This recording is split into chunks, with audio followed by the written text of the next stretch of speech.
All right, and now we are back. We have switched places. I am now seated here, and Laz is now seated over there. What we're going to do, is that we are going to do a little open hand test game so that she can test her knowledge against me and ask all the relevant and prevalent questions that may be related to a game, and she can show me what she's got. So what we're going to do is that we are first going to decide who goes first by flipping the lucky coin, and we're going to do it. So do you want heads or tails? Tails.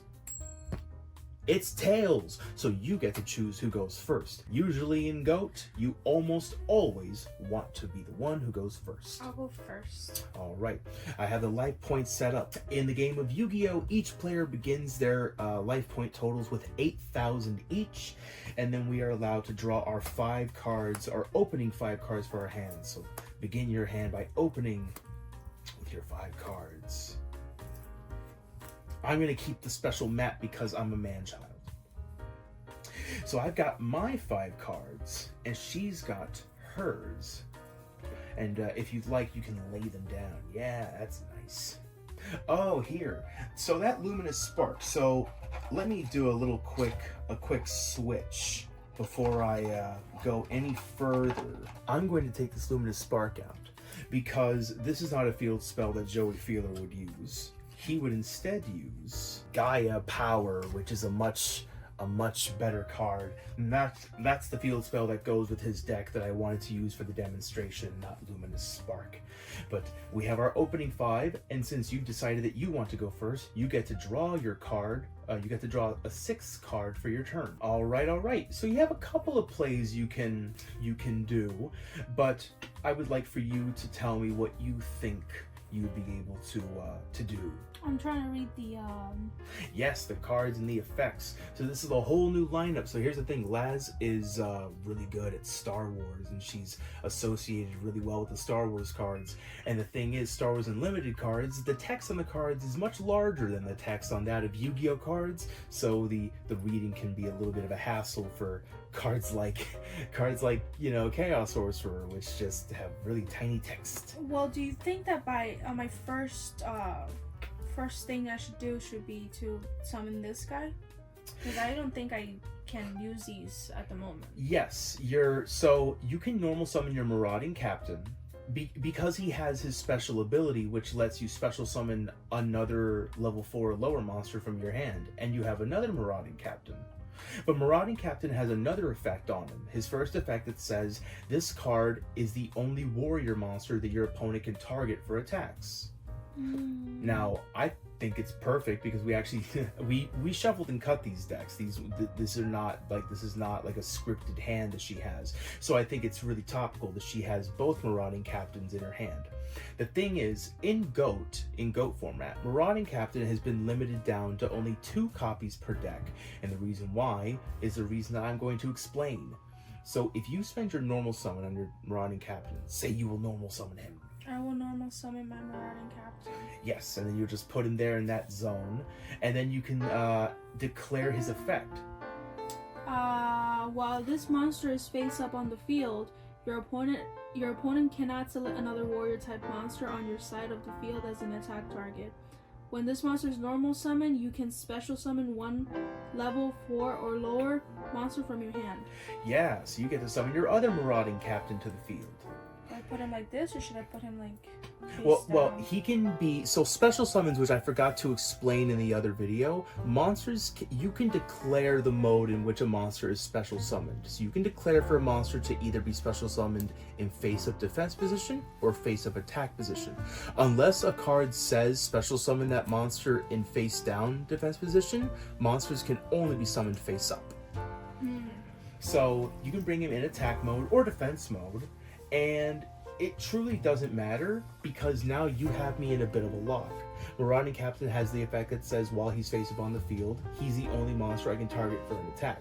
Since you have 2 on your field, I can't target either one of them because both of their effects protect each other.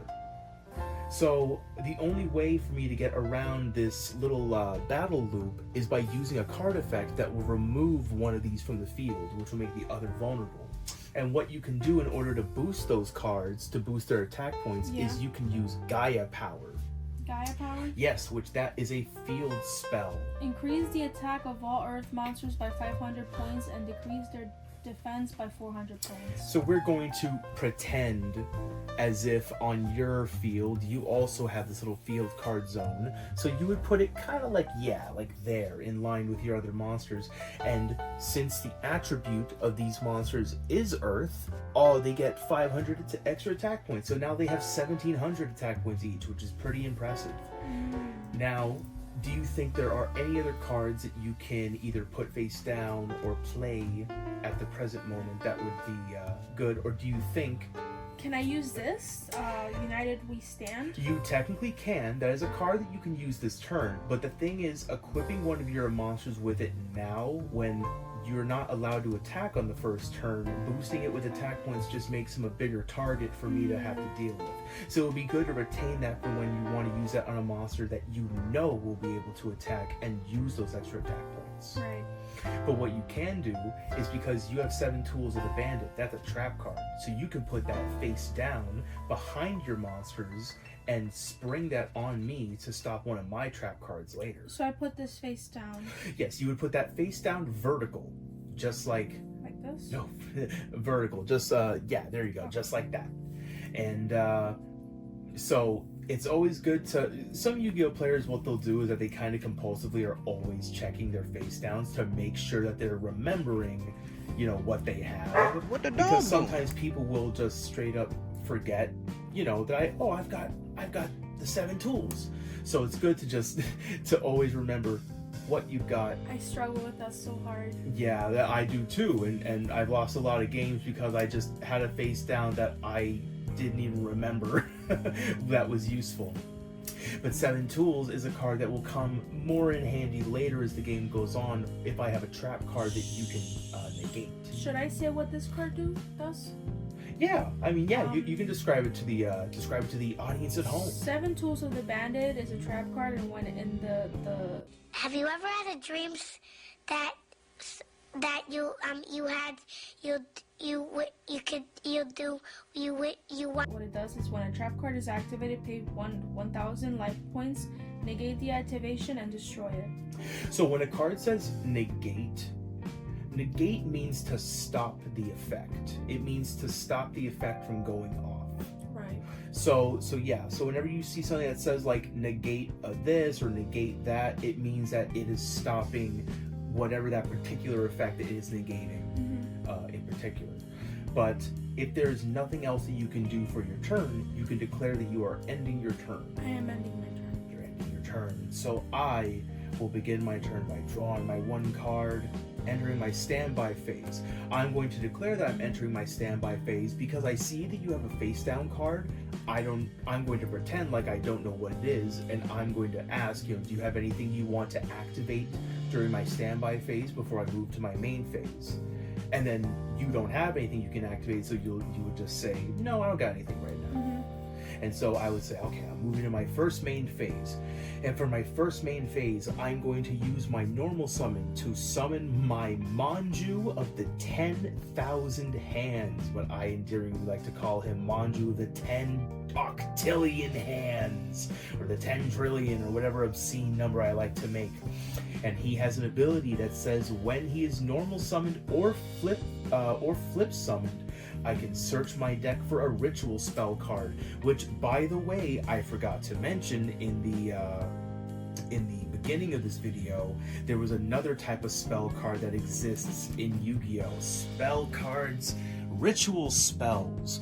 Ritual spells are denoted by having this little flamey looking like ritual pot kind of symbol on it. And ritual cards are associated with the according ritual monsters, and ritual monsters are these beautiful blue cards. These go in your main deck and not your fusion deck, and these are kind of like fusion monsters in which they have like special summoning requirements. But the card, since Manju lets me add a ritual spell or a ritual monster from my deck to my hand, I will add the ritual monster relinquished or restinquished, and I get to add him to my hand. Anytime that cards are added to the hand from the deck, or anytime that you look into your deck, even if a card doesn't say your deck is then shuffled, you shuffle your deck. Any time that a card or effect lets you look into your deck or search your deck or whatever, even if it's not like Magic the Gathering where like they pedantically will always say your deck is then shuffled afterwards because, I don't know, the ink company is making money. And so anytime you look into your deck or you go through your deck, or even if you just search your deck and don't even get a card out of it, you have to shuffle your deck and cut and let your opponent cut it. Cut the cheese. All right, now the cheese has been cut. And so because you have your monsters locking me out of my attacks, I really can't do anything for this turn. So what I'm going to do is I'm going to place this trap card face down.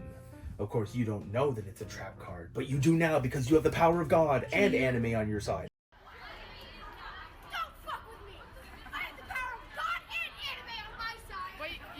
Should we explain what that trap card does? Oh, I'll explain it when your turn begins. Okay. But with this, I will end my turn. I cannot declare an attack, and I wouldn't want to even if I could. But now that my turn is over, you get to draw a card. And then got Scapegoat. you got Scapegoat, and you will you'll say, what's the phase that comes after the draw phase? Standby phase? Yes. And I have no cards. Actually, you know what? I do have a card that I want to activate during your standby phase.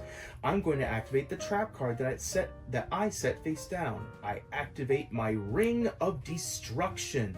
My Ring of Destruction is a special trap card that targets one monster on the field and selects it for destruction. I'm going to choose to destroy your Marauding Captain, or rather, I'm going to target your Marauding Captain for destruction.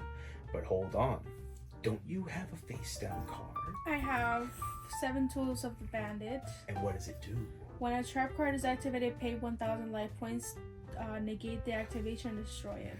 Alright, so this is a trap card. Now, would you like to activate that in response to my trap card to stop its effect from resolving? Because not only will your monster be destroyed, we will both take damage to our life points equal to its attack points on the field. Should I? In my humble opinion, yes. All right. You absolutely should. Ring of Destruction is a powerful trap card in which it is limited to 1 copy per deck. And this is a very powerful trap card that can end games or tie games. So it's very important that you negate it, especially at this point in time where I'm going to be winding up destroying an important combo that you have. Yeah, I will activate it. All right, so she must pay 1,000 of her precious life points. Oh, it didn't have the sound effect. I apologize. But it usually goes ding. Wait, can I turn on the Because volume? you have it on silence. And because I do, it doesn't go ding. Oh, whatever. Well, because the card has been negated and destroyed, it now goes to my graveyard. And since your trap card has now successfully resolved, it goes to the graveyard as well. The graveyard's right here. Yep. And your standby phase is now concluded because there are no other effects that can activate. So you move into your first main phase. And for your first main phase, there are a couple of moves that you can do. But what do you think would be a good move? So you can tribute summon that Jinzo, which would be powerful. And then you could power him up with United We Stand. Or you could just keep your 2 Marauding Captains, power one of them up, and attack with them as well.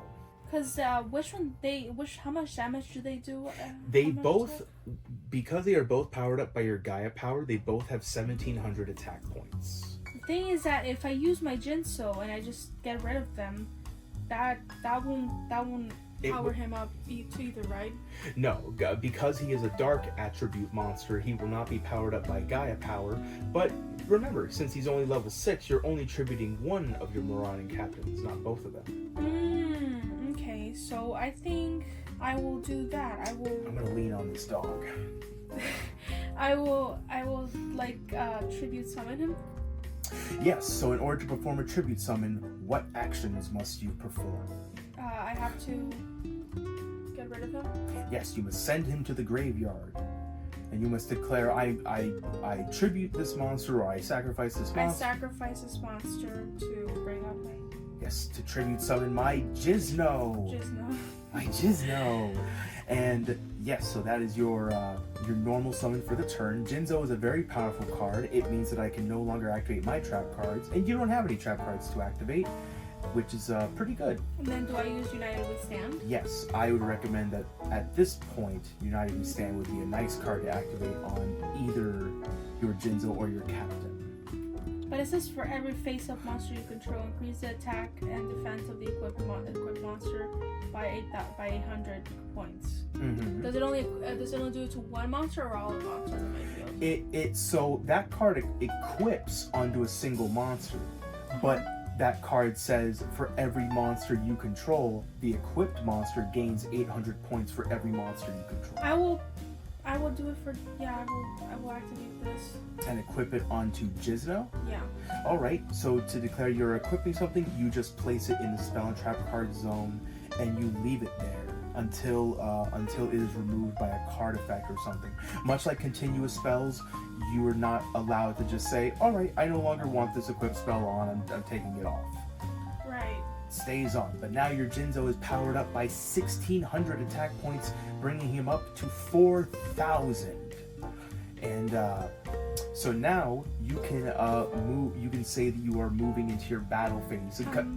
I will move into my battle phase. All right, and then you declare your battles. So unlike Magic the Gathering, where you attack with all of your monsters simultaneously, in Yu-Gi-Oh, you choose which monsters attack first, and you choose the order in which they attack. So you get to choose, and basically that's good because that lets you choose how your opponent is receiving damage. Now the question is, would I want to attack him with him, so Yes. that later on I can attack with Jizno? Well, I yes. can attack you directly with him? Yes, absolutely. Since I only have one monster, on my field and no face downs, you have no reason to be afraid of attacking directly. And since he has 1,700 attack points, he's 300 points stronger than my monster. Yeah, I will attack. And he gets slashed and destroyed. Monsters that are destroyed in battle are sent to the graveyard, and I take 300 points of damage. Ding. And then you get to declare an attack with that Jizno directly. Yeah, I declare an attack with Jizno. A direct attack.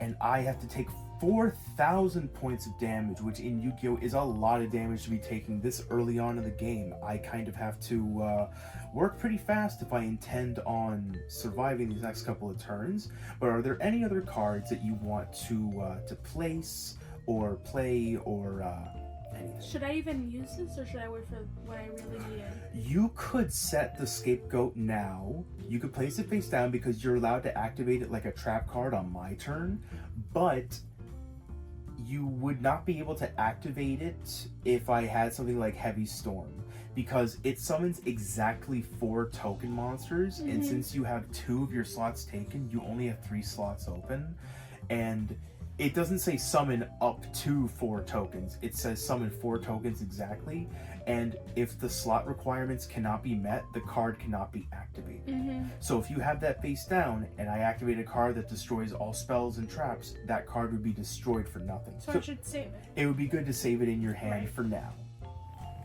And so is there anything else you want to do for your turn? No. So you end your turn. I end my turn. Then I will draw. I draw a cardo. Well, as it kind of looks, I think I might be dead. Well, maybe not entirely. There is something I can technically do, but it is going to suck. What I'm going to do is I'm going to normal summon my Dekoichi, the battle-chanted locomotive. He's a flip monster, so it would be better for me to have him face down, but I need to get that Jizno off the field, and the only way I can do it is by doing this. I will end my main phase and enter my battle phase, and I will attack your marauding captain.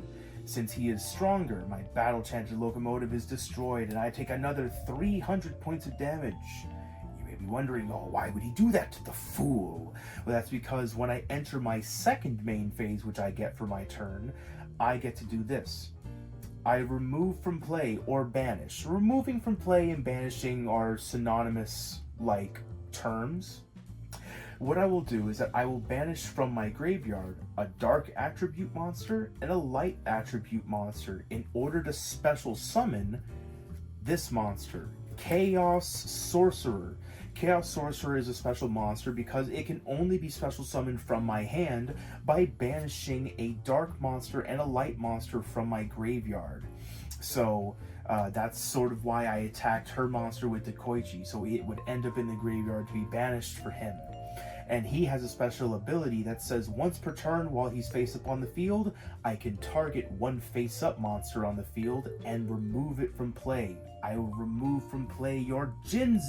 Does he go to the graveyard? No. So when a card is banished or removed from play, it kind of winds up like where I put my things, like right above the graveyard. It's like this, you know, this banish zone. Nowadays in modern Yu-Gi-Oh, the term that they use for the banish zone is banishment, which is kind of silly. But on the turns in which I use Chaos Sorcerer's ability, he is not allowed to attack. But since I'm in my second main phase, I can't go to my battle phase again anyways. So that will end my oh, and because the monster that was equipped with United We Stand has been banished, United We Stand goes to the graveyard. Anytime a monster is like removed from the field, all cards that are equipped to it, like equip cards, go to the graveyard. Right.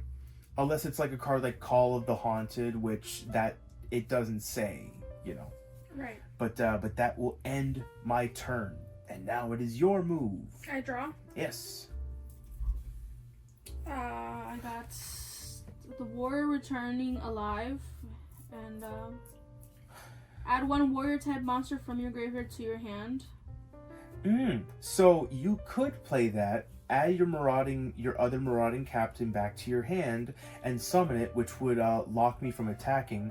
But due to my Chaos Sorcerer's ability, I can just banish your captains. So what would be a good choice is to maybe set face down that Scapegoat, because at the present moment I only have one monster to attack with, and those sheep tokens will buy you a lot of time, so you can draw cards and hopefully get better plays off. Will I enter my standby phase? Yes, I have no cards or effects to activate, so you can just go straight to your main phase. I will go straight to my main phase, and I will use Scapegoat to use him upside. Yes, so you'll set your Scapegoat face down, yeah. because you can activate that in response to me declaring an attack, and then I'll have to attack those tokens instead. And what you can do is that you can choose to switch your marauding captain to defense mode so that I don't wind up attacking him and doing damage. If you want to. Unless you want me to think that face down card might be a trap that'll activate when I attack, and I don't want to attack. But I usually won't. Chaos Sorcerer is a monster that usually, unless there's no face downs, he'll just keep on using his effect to banish cards. So should I, in this scenario, should I put him on defense mode? I would recommend to put into defense mode, only because there's not that many other things to do. Right, and this warrior returning alive, do I use this? That would be good to use on a later turn where you might be able to where you might need to get another marauding captain back. Okay. But if you end your turn, I will draw, and this goes to my hand. Ah, nice. I have drawn a spell card. There's actually not much that I can do. What I will do is, because I am afraid of what that face down card is, I will use Chaos Sorcerer's ability to banish your marauding captain from the field, so he will wind up where Jizno wound up. And then, because I have to get some kind of attack presence out, I will normal summon my Sinister Serpent. And he only has 300 attack points. But what I will do is, because I'm afraid that might be a mirror force, I will place my Chaos Sorcerer into defense mode before the battle phase. And I will enter my battle phase and declare an attack with my Sinister Serpent. Should I? In my opinion, not right now. Only because you're taking 300 points of damage, it's much better to retain those goats for like bigger attacks like from these guys. Okay. So yeah, you'll just take the 300 points. Ding. And because I want to keep my Chaos Sorcerer safe, I will place this card face down. It could be a spell, it could be a trap. You don't know what it is. But now it goes on to your move. I draw? Yes. Yes. I got Sangan. Sandgan. Fiend effect. When this card is sent from the field to the graveyard, move one monster with an attack of 1,500 or less from your deck to your hand. Your deck is then shuffled. See, so like that Sangan, for example, because he's an old card, he specifically says on the card your deck is then shuffled. But new printings and new versions of the card that were printed like a couple years ago, they don't say your deck is then shuffled. It says like the whole adding and all that other stuff, but it doesn't say like your deck is then shuffled. So that is actually a very good monster for the situation you are currently in. What you can do is that you can set him face down from your hand. Because he will not be face up, my Chaos Sorcerer won't be able to target him to banish him, which means I will be forced to attack him. Right. Unless I have an ability or something that will destroy him while he's face down or remove him from the field. But even then, you'll get his ability when he goes to the grave. So I enter my standby phase? Yes, you're in your standby phase. I have no cards or effects that I want to activate during my standby phase, so now you enter which phase comes after standby. Main phase? Yes, your first main phase, because you get 2 of those. My first main phase, right. And yes, and so if you want that monster to be face down, you'll just say, I'm setting this monster in face down defense position. I'm setting this monster face down. No, it doesn't go there. Your monsters, if you want to put him face down. Oh, it's a monster. Yeah. I didn't know what. Yeah, and he goes like this, sideways. You don't know what it is. You don't know what it is. I'm going to pretend like I don't know what it is. And you can just end your turn, because there's no other things you can really activate. Yeah, I won my turn. Alright, what I will do is I will draw for my turn. I will enter my standby phase. Anything you want to activate during standby? Do I activate Scapegoat? No. No? Okay. Almost always, especially for Joey Feeler, because he only has 1 copy of Scapegoat in the deck, you almost always want to use it in reaction to an opponent's like big monster's attack. Right.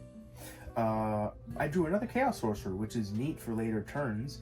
What I will do is I too will tribute summon. In my main phase, I will sacrifice my Sinister Serpent in order to tribute summon my level 5 Zaborg, the Thunder Monarch, which with his effect, when he successfully tribute summoned, I'm allowed to destroy 1 monster on the field, and I will select to destroy your face down monster because because I fear it might be a flip effect monster. Do I flip it? Yes, so when a monster, when its face down is destroyed, it goes to the graveyard face up. So I send it to the graveyard? Yes, but now you get Sangan's effect. Because he was sent from the field to the graveyard, you get to now search your deck for a monster that has 1,500 or less attack points. So I look through my deck. Yes, now if you would like, I can give you recommendations but what I want you to do is I want you to sort of take a look through your deck, and I want you to take a look at like what monsters that you have that are able to be chosen. So first, what I want you to do for me is just find the monsters that have less than 1,500 and line them up here for me. Less than 1,500? Yes, 1,500 or less. 1, 2. One eternity later. Alright. Alright, so line them all up. Line all these monsters up so I can see what we've got. Okay, so for those at home who cannot see the cards or cannot read them, we have Exiled Force, Big Shield Gardener, Cyberjar, Magician of Faith, Time Wizard, Injection Fairy Lily, and Mystic Swordsman level 2. So this is a pretty neat lineup of monsters that have less than 1,500 attack points. And now, what I want you to do, Laz, is for you to try to tell me which of these monsters at the present moment can help you alleviate the situation that you're currently in. So, I'll give you some, I guess I can give you the rundown and certain what the monsters do. This monster, when he declares an attack on a face-down monster, instantly destroys it before it can be flipped face up.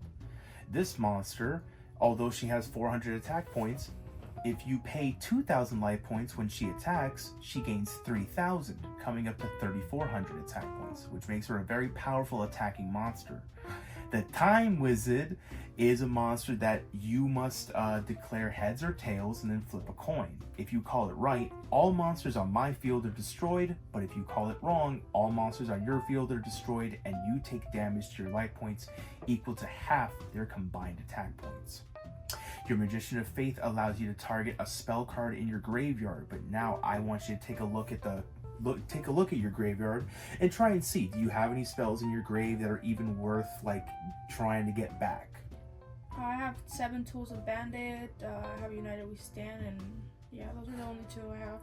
Okay, so United We Stand is the only spell card in your graveyard, and at this moment it's not really going to do you that much good, so we can definitely say that that's a no, and that's a no. I have no face down monsters, so we'll just put this face down and this face down to say no. Cyberjar, this is a monster that says when it's flipped face up, it destroys all monsters on the field, and then both players draw 5 cards and special summon all level 4 lower monsters among them. That sounds like what I should do. That sounds like a really good maybe.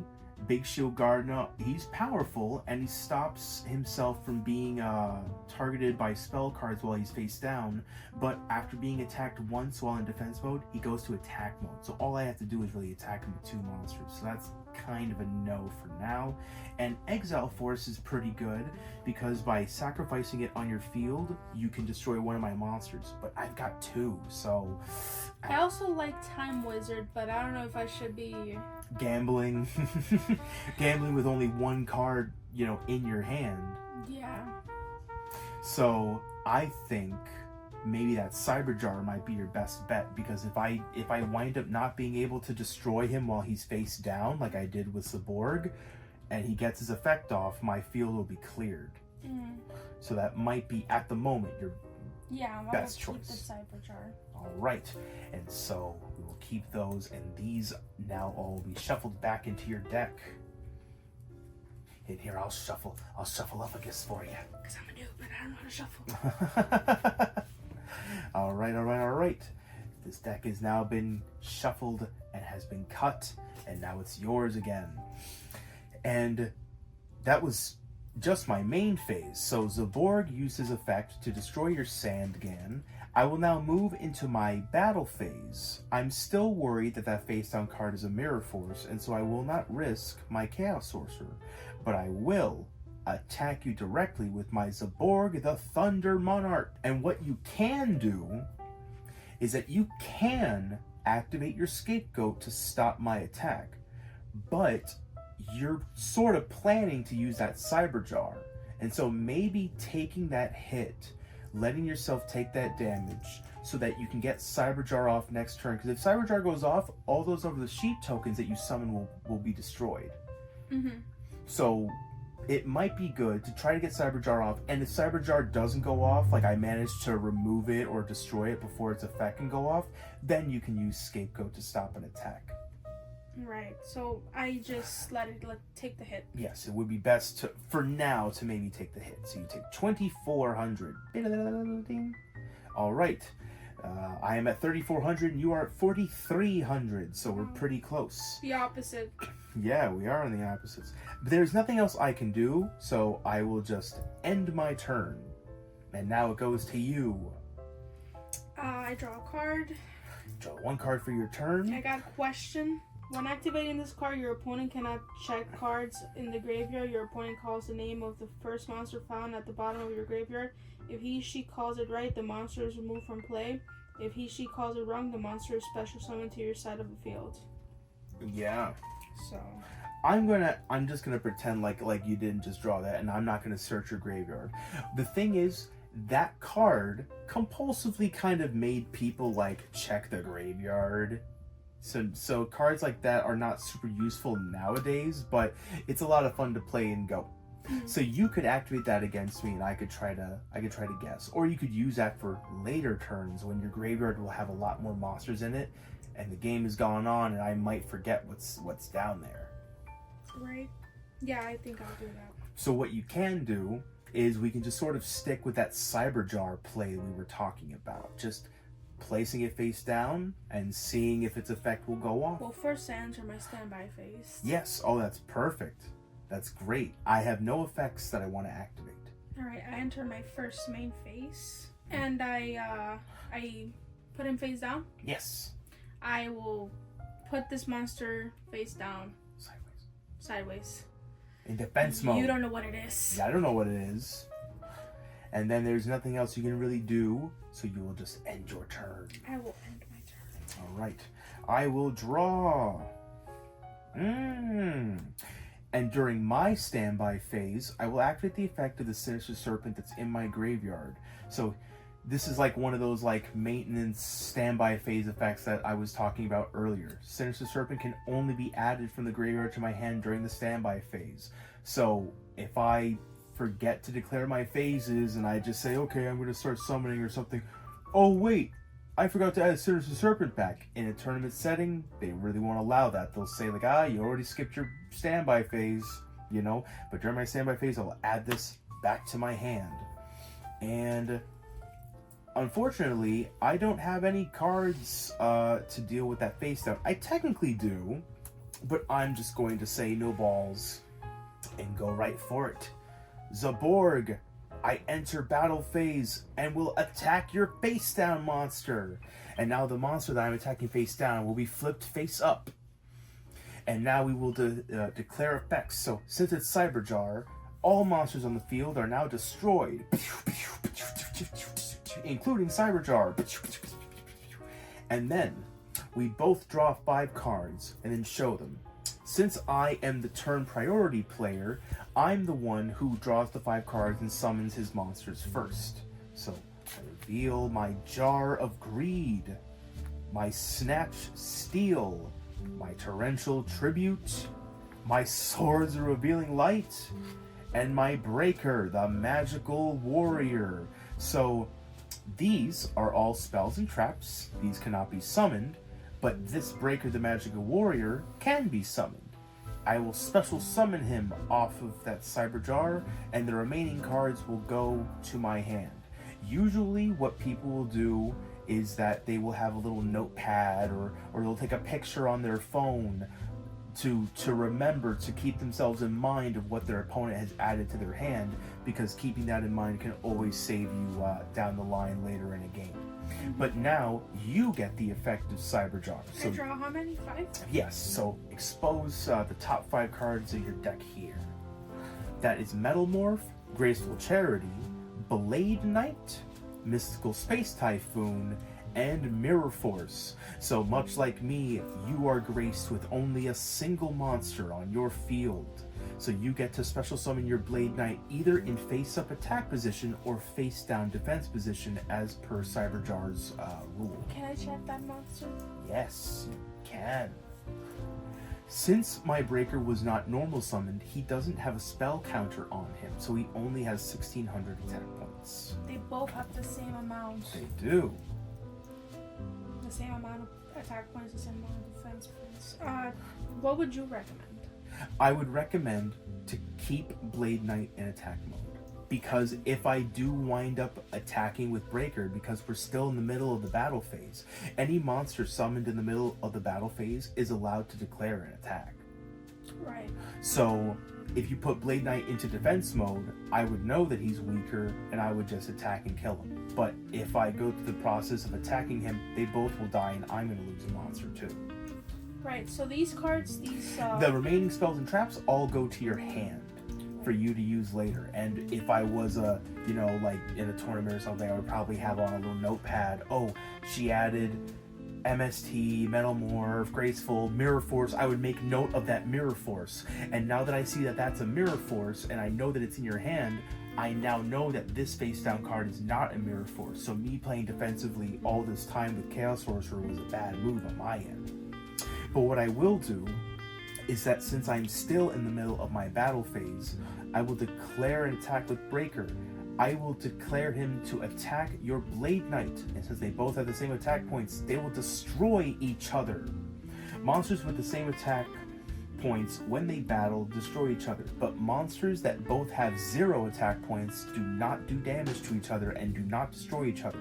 Although in old Yu-Gi-Oh! And in GOAT, I think that's not the case. I think monsters with 0 can kill each other in GOAT. So this guy's effect doesn't go out because I don't have 1 or less cards in my hand. Correct. Off of Cyberjar, you have 6 cards in your hand.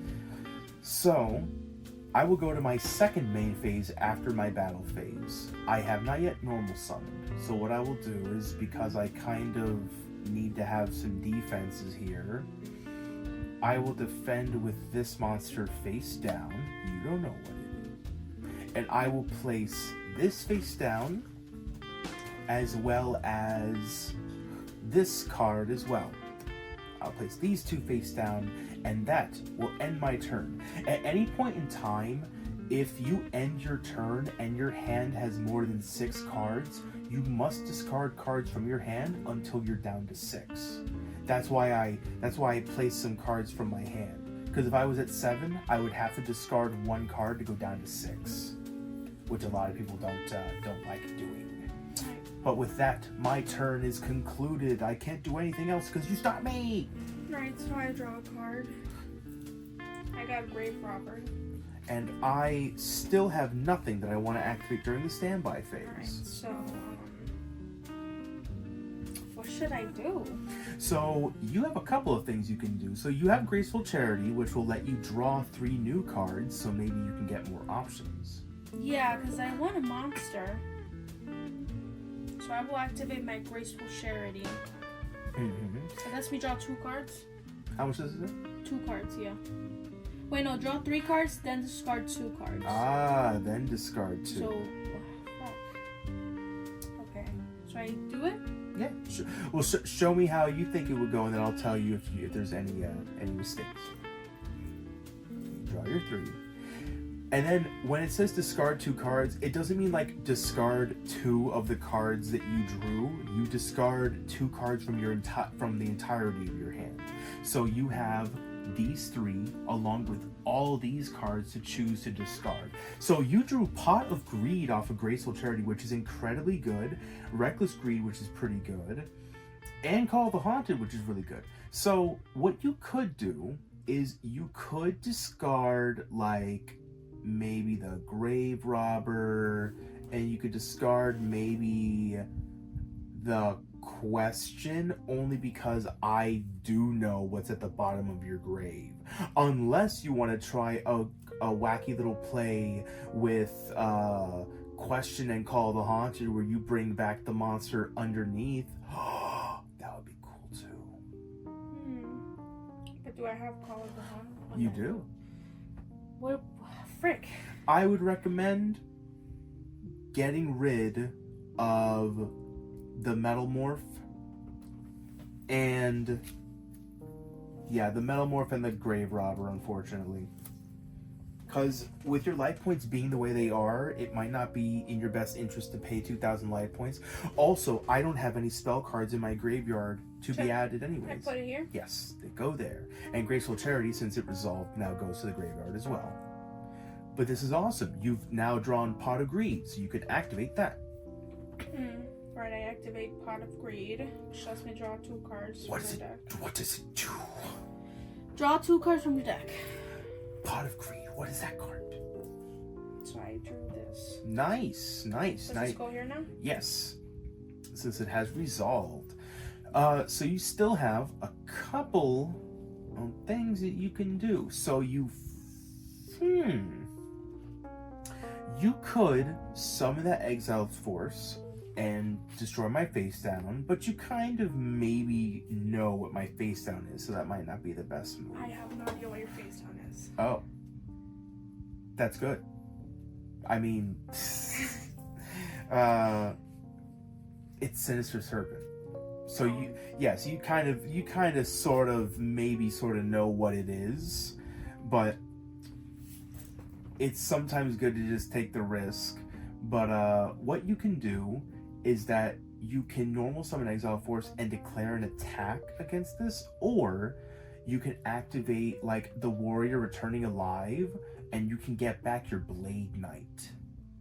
which that could also be good. Should I put any face down cards though? Because I have all these. Usually when you place you want to place cards face down in your second main phase after you're done declaring attacks. Unless you're gonna like bring out Blade Knight where it's like, oh, I need to get my hand down to 1, so then I can use his effect.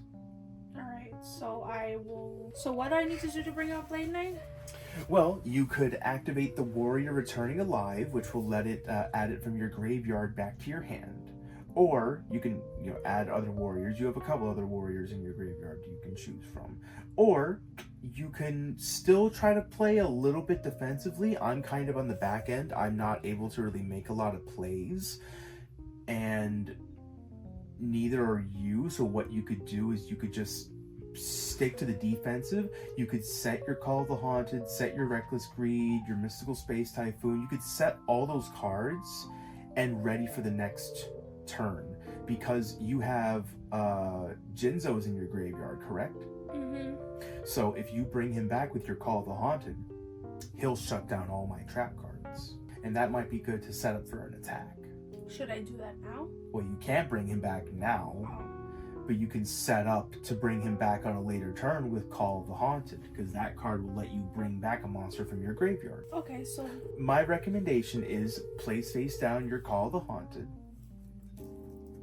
okay, your Reckless Greed, your Mystical Space Typhoon. Okay. Now you have those cards, and you can, if you want, you can activate the Warrior Returning Alive, which I would recommend. I activate him? Yes. So I want warrior type from my graveyard to your hand. Which warrior should I?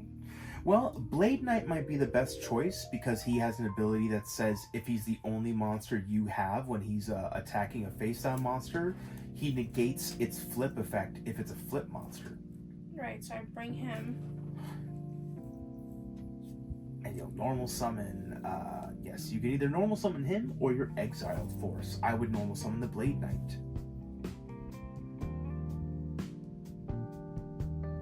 Should I summon him like this, or do I summon him like that?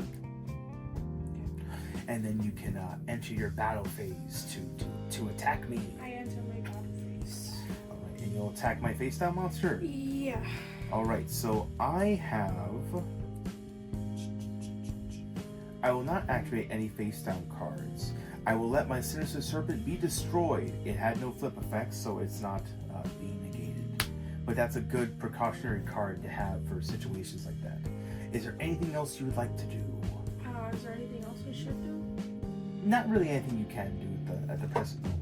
You could set face down that Mirror Force as well, in case you wanted to keep your monsters safe from an attack, which might be good.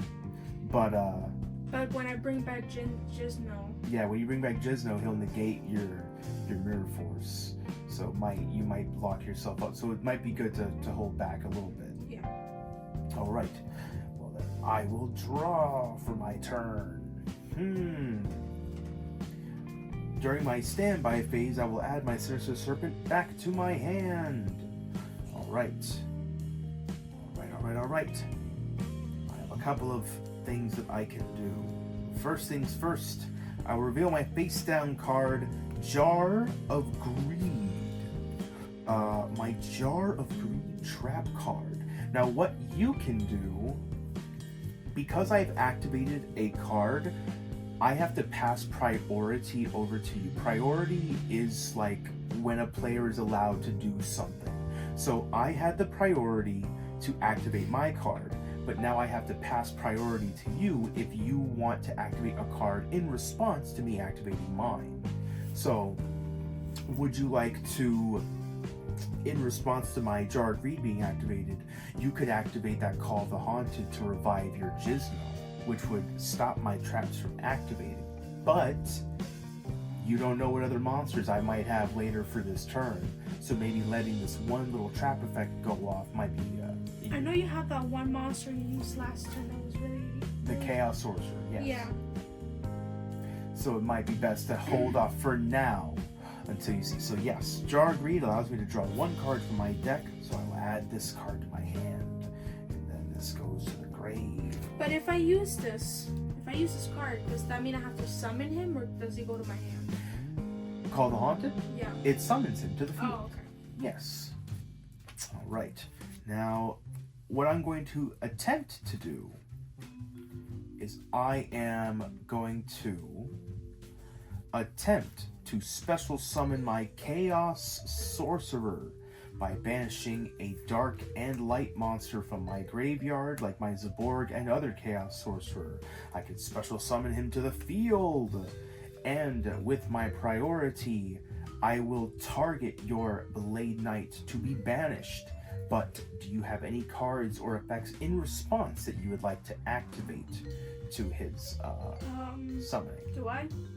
I forget what you have face down. I have Mystical Space Typhoon, Reckless Greed, Call Call the Haunted, and Scapegoat. Scapegoat. So yeah, there's nothing you can really do to stop your Blade Knight from being banished, so he winds up with your other. But I still cannot really declare any attack. So what I will do is I will set this face down and set this monster face down. And I will move to the end phase. I'm declaring my turn is done. I'm moving to the end phase. Now that I'm in the end phase, what you can do is that you can chain to activate that face down Mystical Space Typhoon. Mystical. Because it has that little lightning bolt symbol, you're allowed to use that on my turn as well as your turn. And what you can do is that you can do what most people do, is by activating it and targeting the card that I just set face down, it'll be destroyed, and even if it was a quick play spell or a trap, I can't activate it in response. So you'd be locking me out of being able to use this card immediately. But I don't know what card you put. Like, should I... Yeah, but usually activating Mystical Space Typhoon against a freshly set card is better than using it against two things that I have that I might be able to activate in response to it. It's better just to do it now rather than waiting. Right, I will do that now. What will you do? I will activate Mystical Space Typhoon. Reveal it to me on the field. And what card will you target? The one I just set face down? You have destroyed my Phoenix Wing Wind Blast, which is a very powerful card that would allow me to send one of your cards on the field back to the top of your deck. So it's very good that you destroyed that. And by destroying it now, I'm not able to use its effect now to retaliate. So this goes here to the graveyard. And that goes to the graveyard at resolution. But now I will, that declares my turn as being done. Oh yes, so we're still in my end phase. Now that I'm still in my end phase, what you can do now is you can activate your Call of the Haunted to bring back that Jinzo if you want. Or you can still do that on your turn, you know. Should I bring him out now? Not just yet. Okay. In my opinion. Not just yet. But now it's your turn, so you may draw a card. I drew Time Wizard. Time Wizard! The ultimate freaking guy! So you could summon that Time Wizard, try to blow up my monsters, bring back your Jinzo, and then attack me directly. Ooh. Good question, too. Huh. So you have a couple of things you can do, and you can pair them with your face downs as well. You could try to Time Wizard, and you could try to blow up my monsters. And if he's wrong, you're only going to take 250 points of damage. Damn, that's a lot. That is a lot. Well, no, 250 out of you have 4,300. Oh, 250. Okay. I thought that was like 2,500. No. Okay, I'm sorry. I'm bad at math. Yeah. So you could do that. You could summon your Exile Force to destroy my guy. You know, there's a couple of plays you could try to do. I'm gonna jinx it. I'm gonna go for the Time Wizard. All right. So you will normal summon your Time Wizard. I will normal summon my Time Wizard. And I have a card that I could activate when he's summoned. Now here's the thing. In GOAT, we have a special kind of thing. I was talking about priority. Priority kind of goes a little deeper in GOAT. So priority allows you to activate ignition effects, which are effects that you choose when they are activated during the main phase. And in GOAT, basically what priority allows you to do, it allows you to play ignition effects immediately as the monster is summoned. Right. So what you can do is that you can say, I normal summon Time Wizard, and with priority, I will activate his effect. Because if you pass priority to me, I could activate one of my face down cards to try to stop his effect from going off. So yeah, you will normal summon him, and all you have to do is just say, and with priority, I'll use his effect. And with priority, I'll use his effect?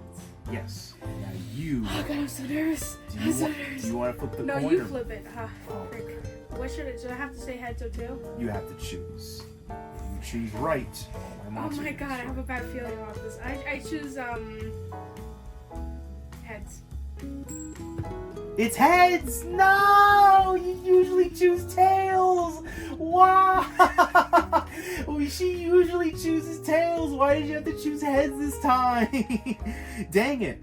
Well, because you called the coin toss right, all monsters on my side of the field are now destroyed, which means you've destroyed my Chaos Sorcerer and my face down Tsukuyomi, which was a powerful monster that would have flipped one of your monsters face down. That was actually really freaking boss. Does he stay on the field? He stays on the field, so he stays on the field. He can attack, and you have other things you can attack with. So now that my field is wide open, what you could do is that you could now activate your Call of the Haunted to bring back your Jinzo to try and attack with him. Yeah, I will. But the thing is that you have those face down cards. I do. And one of them might not be a trap. So what you could do is that you could say, I'm entering my battle phase, and I'm going to attack you first with the Time Wizard. I am entering my battle phase, so I'm going to attack you first with my Time Wizard. So I will take the 500 from him. Since you're still in the middle of your battle phase, you can activate traps and quick play spells. So are there any traps or quick play spells you'd like to activate? I don't know. Reckless Greed. Call of the Haunted. Should I activate Call of the Haunted? I would recommend, because I have no light monsters in my graveyard at the moment, you do not have to fear me having another chaos monster at the moment. So what you can do is that, yes, you can activate Call of the Haunted, bring back your Jinzo, and attempt to attack with it because he's locking down my traps. Oh yeah, I will activate Call of the Haunted. Since it's a continuous trap, it stays face up on your field because it has that little infinity symbol. Oh, okay. And so now here I'll move Time I Wizard. look through here? Yes, you look grave to find your Jinzo. I don't have Jinzo on my grave. What? Oh, I banished him with Chaos Sorcerer all that time ago. Okay, if that's I could bring out Cyber Jar. Maybe. No, that's not enough attack points. Shit. Usually you want to keep Call of the Haunted for like a really powerful monster or something that'll just get you more attack points. What about Marauding Captain? Yeah, Marauding He Captain. does still have this. Yeah, and that will give him an attack boost. That is freaking. How much damage will he do with this attack boost? 1,700, and I'm at 2,900. I guess I will. I guess the only one who's strong in my is called it's Marauding Captain. All right. So Should I bring him out? Yes. You can choose to hold that Call of the Haunted for a later time, but right now, seeing as how my life points are so low, it will force me to activate this card. On the summon of your Marauding Captain, I will activate Torrential Tribute, which is a trap card that activates when a monster is summoned. It destroys all monsters on the field. So your Time Wizard and Marauding Captain are destroyed. And the Call of the Haunted, since it was equipped to him, is also destroyed. Is there anything you'd like to do in your battle phase? I can't summon a monster. No, not during the battle phase. And you've already normal summoned this turn. So what you could do is you could set that mirror force face down, or just sort of sit on those scapegoats, because you still have those goats. Do you think I should put the mirror force down? No, only because if I draw a heavy storm, it would benefit me to blow up all those cards, and I'm only losing one little thing. Okay, yeah. Alright, I will draw. Alright, I have drawn a powerful trap card. So, there's actually not much that I can do. I'm kind of a little bit locked here. What I will do is I will set this monster face down, and then I will set this card, this trap card, face down as well. And that ends my turn. You end your turn? Yes, I have nothing I can do.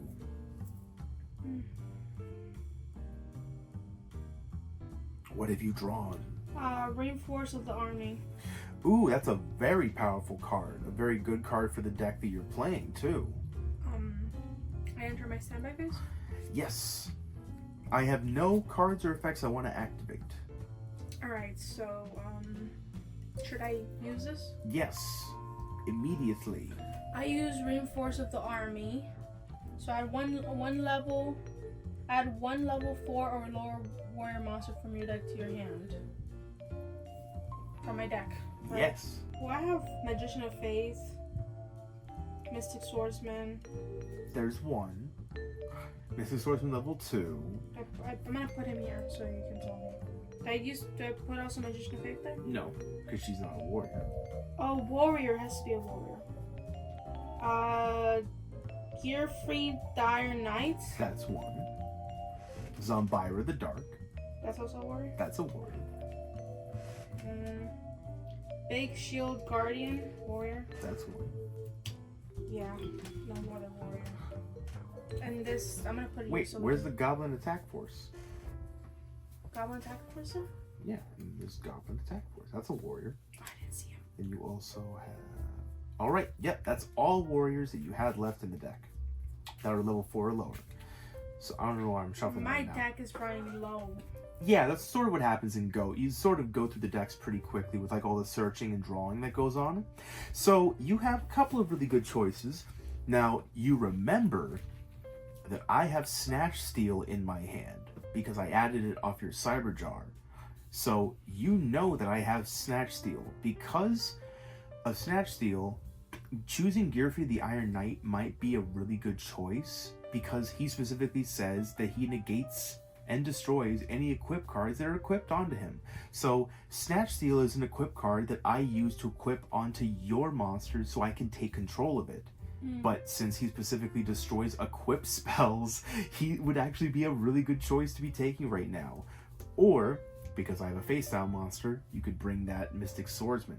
But you, up to this point, are kind of aware of what my face down monster has been. It's just been a serpent. Goblin Attack Force is a good choice. Zombira the Dark is a good choice because even if I take control of him, I will not be able to attack you directly with him. So he's a good choice as well. Between him and Gearfried, those are both very good choices.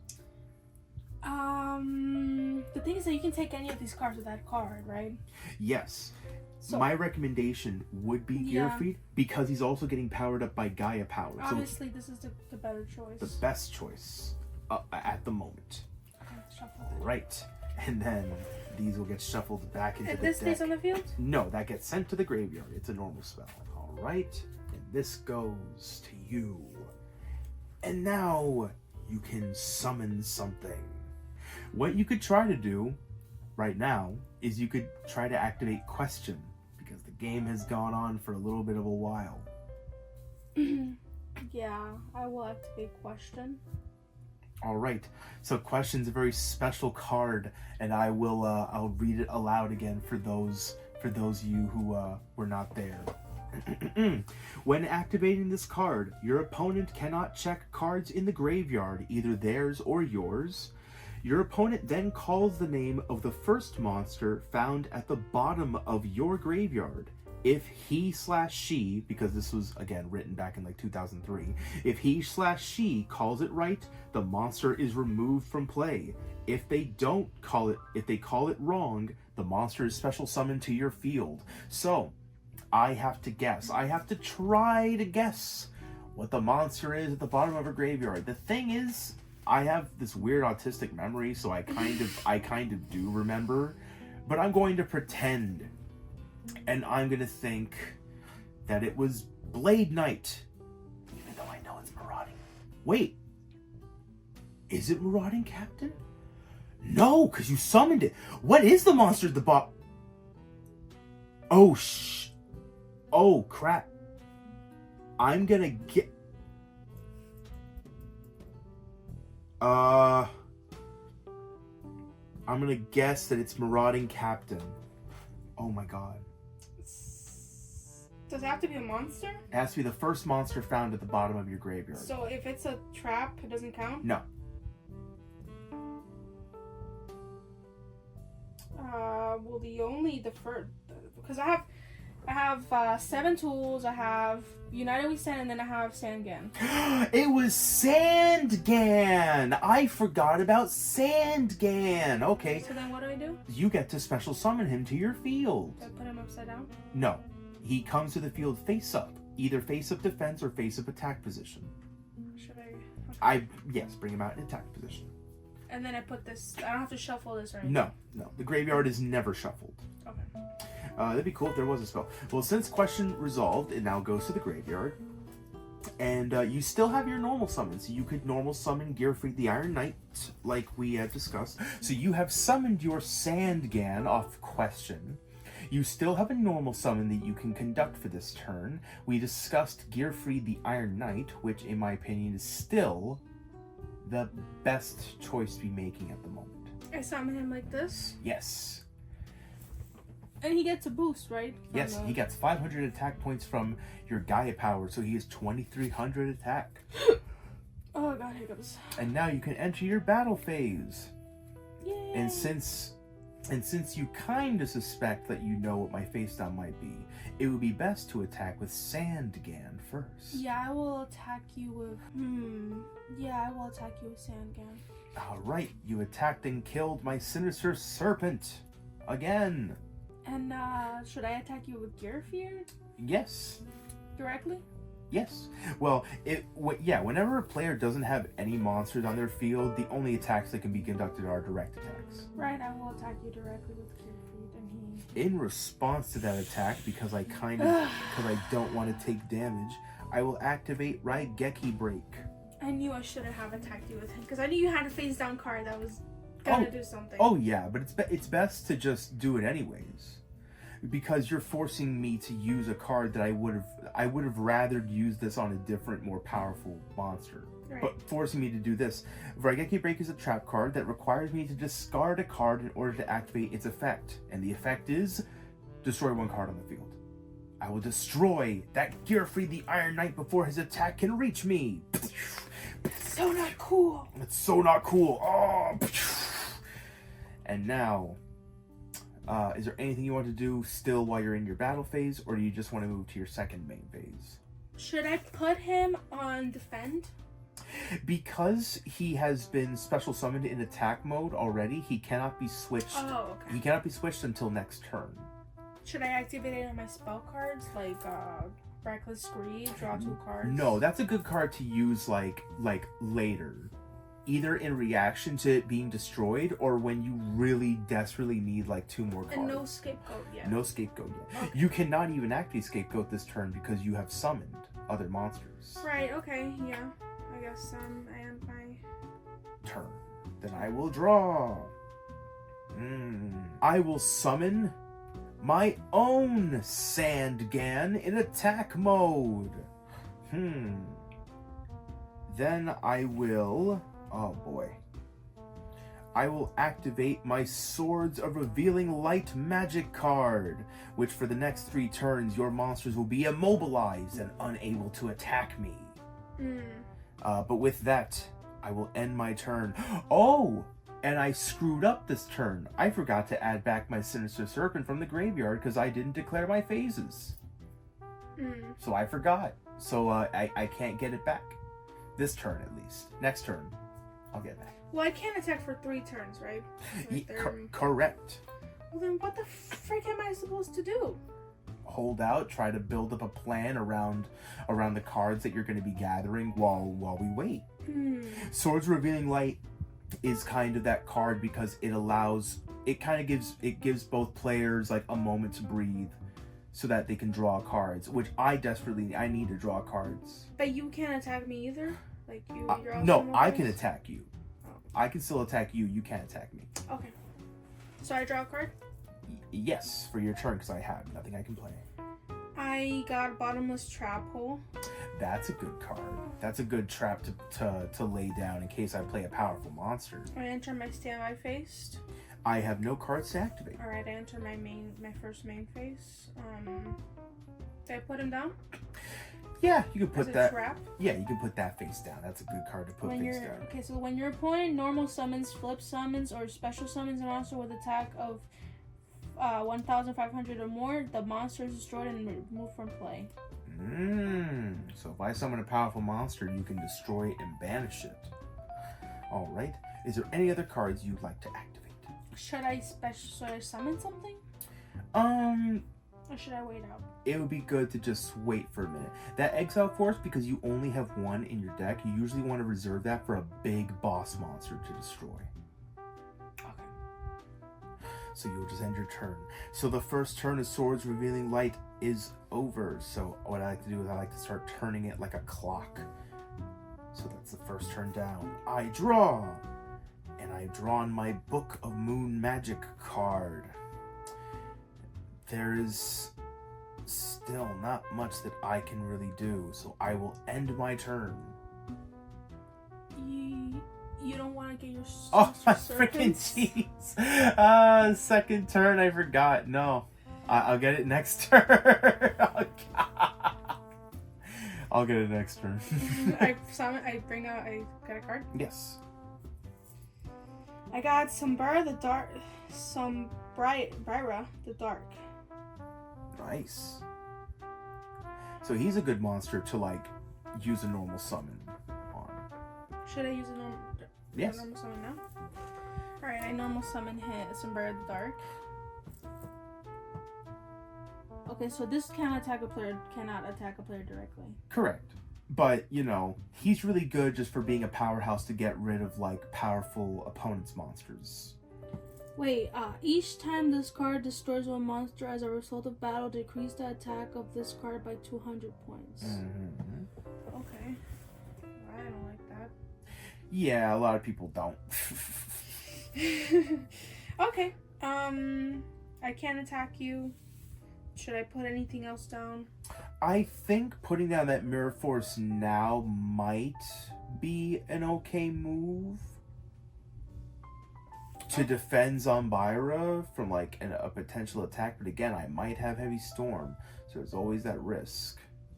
If I destroy all your spells and traps now, you'll have nothing to defend yourself with later. You know what? Yellow swag. I will put this down. That's very good. Do you end your turn? Yes, I end my turn. The second turn of Swords is done, and I get to draw one card. I have not yet drawn Heavy Storm, so your spells and traps are still safe. What I will do is I will place this card face down, and I will activate the... No, I will retain it. You still didn't grab your Sinister Serpent. Go ahead. Next turn. Definitely this time. Shield and Sword. Oh, that's not going to do a whole lot of good for you at the moment. But as time goes on, that'll be good for later. Okay, I don't know what to do, so I guess I end. Dang. Alright then. My Swords Revealing Light is now destroyed. Because it is the third turn. I draw my card, and during my standby phase, before I forget, I will add back my Sinister Serpent. And this is wonderful because my swords have allowed me to grab my Pot of Greed magic card, which lets me draw 2 new cards to my deck from my deck.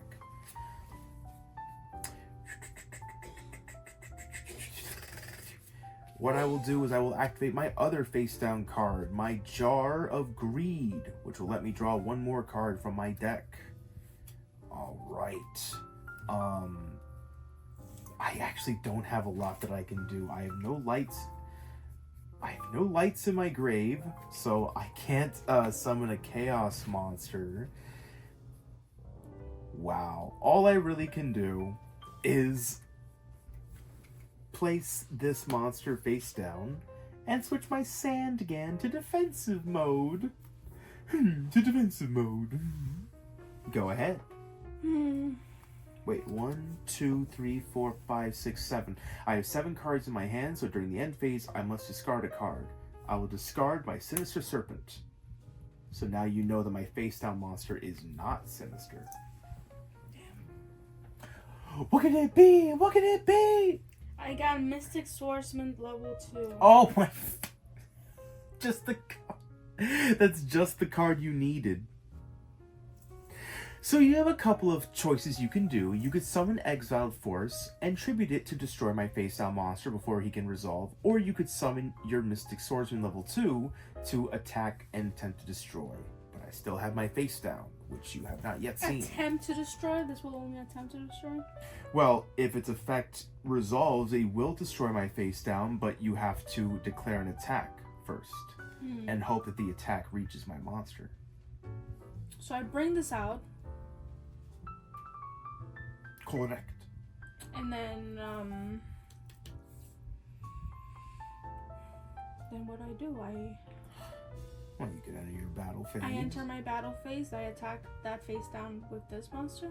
Yes, and then you will declare its effect. I declare if this card attacks the face down defense position monster, destroy the monster immediately with this card's effect without flipping it face up or applying damage calculation. All right, so in response to him declaring that attack, because I kind of want my face down monster to go off, I will activate my Book of Moon magic card, which will place your monster in face down defense position because it was a quick play spell card. Damn. But you still have your other attacks you can declare. Why are you defending that face down monster so much? Is it a powerful one? That's the real question. No. No. No. Now, do you think it would be wise to attack the Sandgan with this one? Maybe just to get it off. Destroy it. Just to get it off my field, because although it will let me search for a monster in my deck, I have like not a lot of cards left in my deck. But you know, it could be good or it could be bad. But also mine would get destroyed too, right? So No. also let me... Because my monster is in defense mode, it will not. Its attack points will not be like used against your monster's attack. So I should attack with this one, this thing. Should I risk it? That would be good, but what I would recommend is to use your Sandgun to attack the threat that you already know is there. Alright, I will attack with Sandgun. To attack my Sandgun. And when it goes to the graveyard, I can search my deck.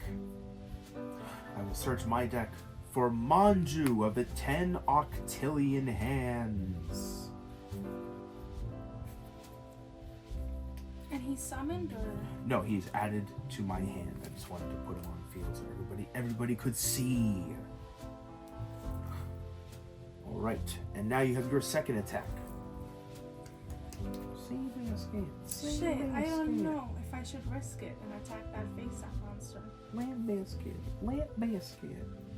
Can I still tribute this monster?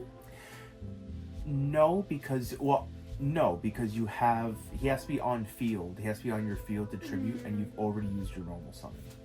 Okay. What would you do?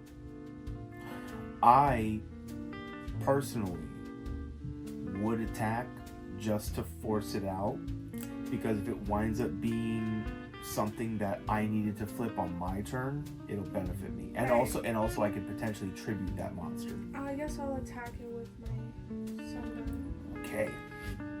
Zombira has attacked my face-down Knight Assailant, which has an effect that says when he's flipped face up, I can destroy one monster on the field. I will destroy your face-down Mystic Swordsman so that it cannot be used against me. Anything else you want to do? Oh, and since he killed a monster, he loses 200 attack points. Damn. Okay, I guess that's... Should I do anything else? There's not much else you really can do at the present time. Okay. I will draw for my turn, and during my standby phase, I will add back my Sinister Serpent to my hand. Right, time to start doing some stuff. I will normal summon my Manju of the 10 trillion hands, and with his special ability. Well, first, is his summon okay? Or do you have any cards that can negate his summon? I know you don't, but that's what I would ask. So, because with that many face outs, I would ask, is the summon good? Because some people will just say, I summoned this, and they'll just immediately start going through their stuff when it's like, hold on, I got something to stop that. You know?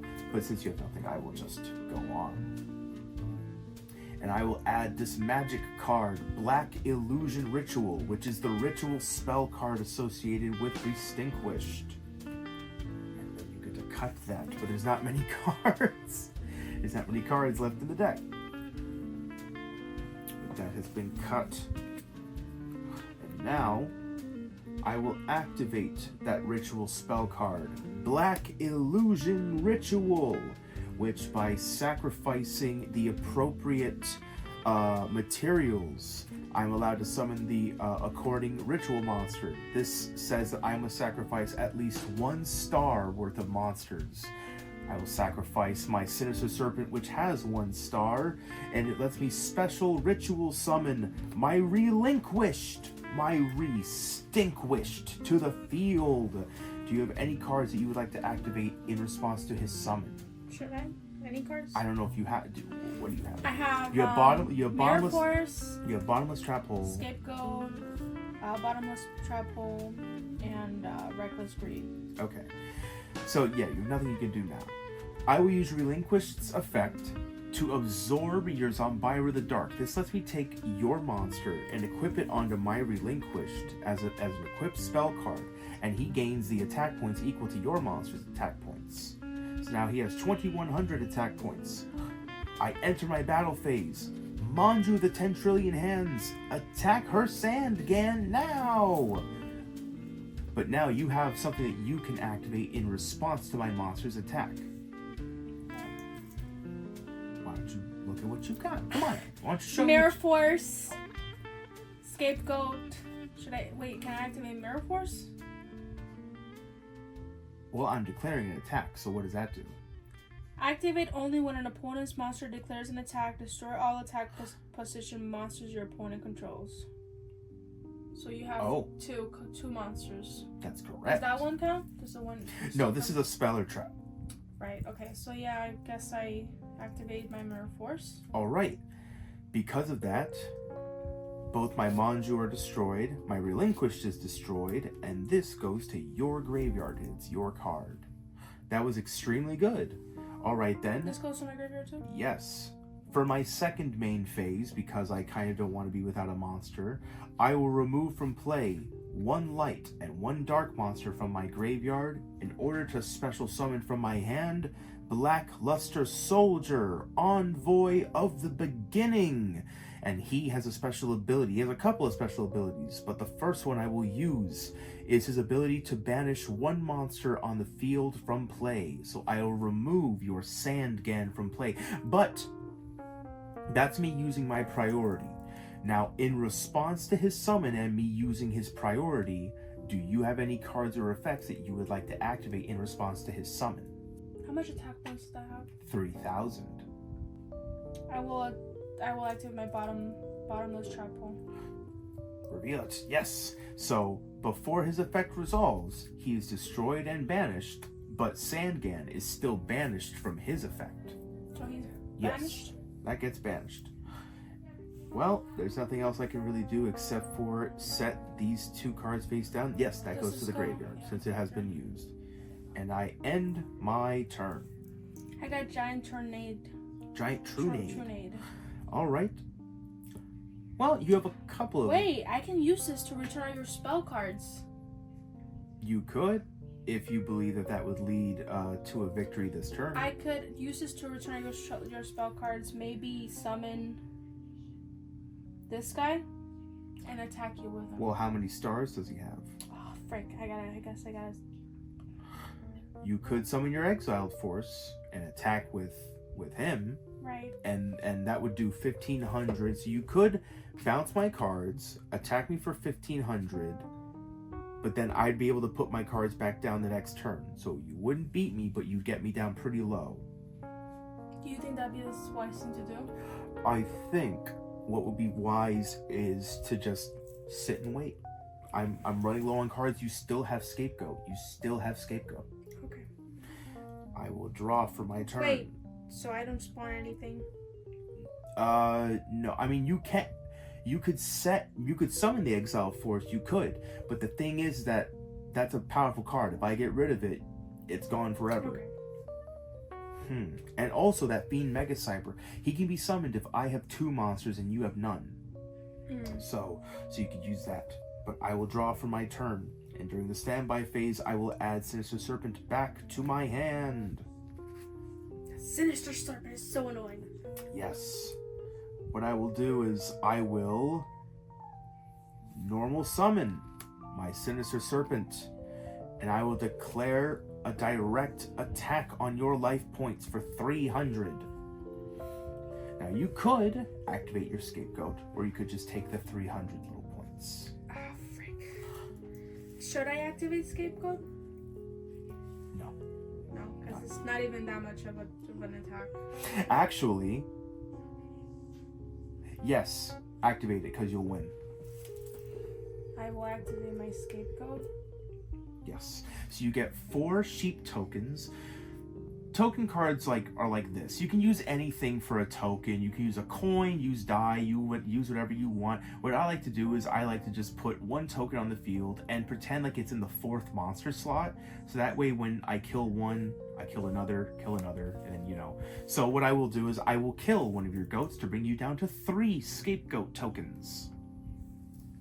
For my second main phase, there's nothing I can do. I will set this card and end my turn. And now you draw for your turn. I have nothing for my standby phase, so you're still good. I got premature burial. Oh my god, you could win even harder. Holy crap. You're gonna win so hard. But what can I summon from my graveyard? Well, you have a couple of... Well, why don't you look in your graveyard and see what you have? Can I use this? Why don't you look in your graveyard and see what you have first? To see what your options are. Okay, monster, right? Yes, monsters. I got Cyberjar. I was gonna tell you right now, you win right now with the monsters you have in your hand. I got Time Wizard. Marauding Captain.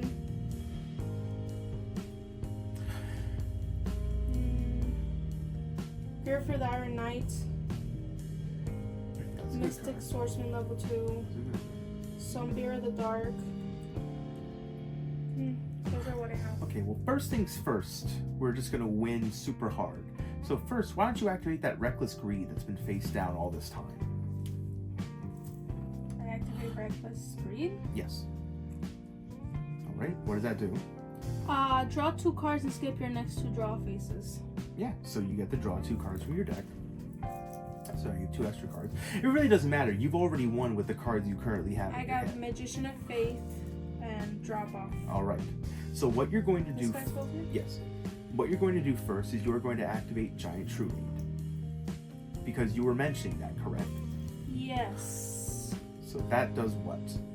Return all magic and trap cards on the field to their respective owner's hands. Alright, so activate it. I will activate Giant Tornado. Alright. These 2 return... Well, what I will do in response to that is I will activate my face down Book of Moon to put my Sinister Serpent in face down defense position. But the other card returns to my hand.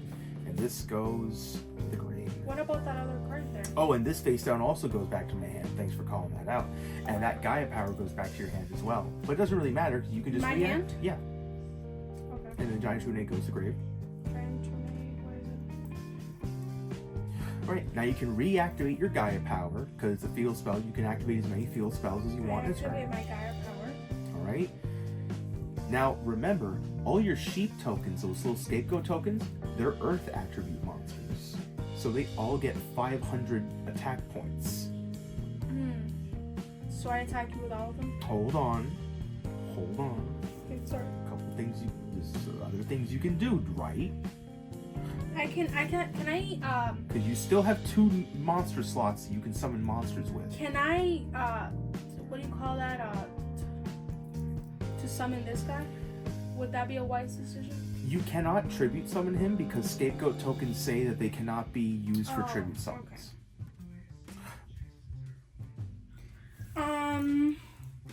Well, I could bring out my exiled force, right? That is correct. So you can normal summon him. You could then activate your premature burial to bring back literally any monster from your graveyard. It does not quite matter. Bring But back. I pay 800 life points. Yes. So first you will pay the 800, and then you get to target a monster in your grave. Target, I don't know, that marauding captain.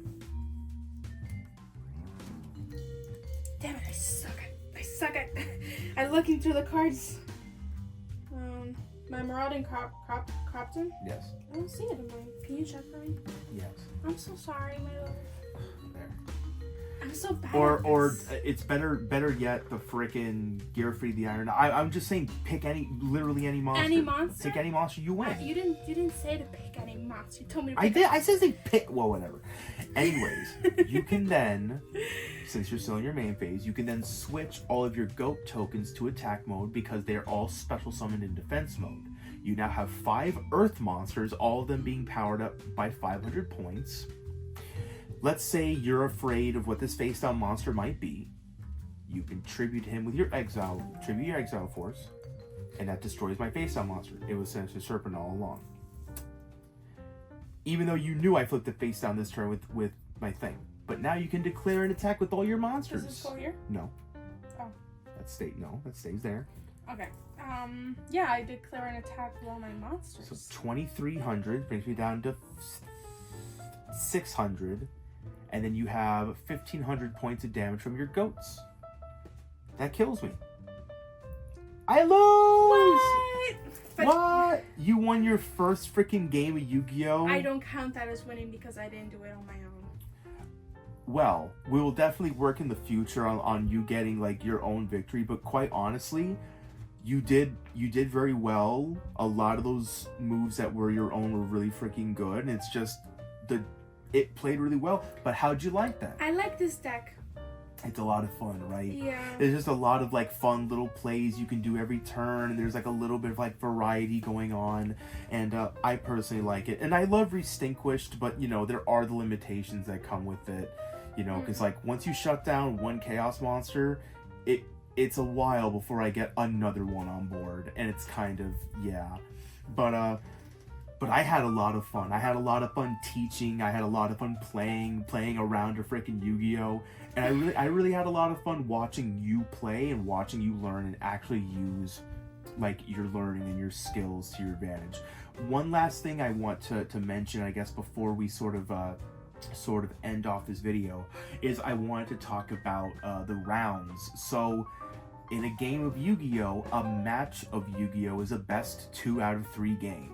This is game 1 that we have just played. Right. So if we were to go into game 2, what every person is allowed to do is side. They are allowed to use their side deck. A side deck is a side deck of 15 cards. You can have up to 15 cards in your side deck.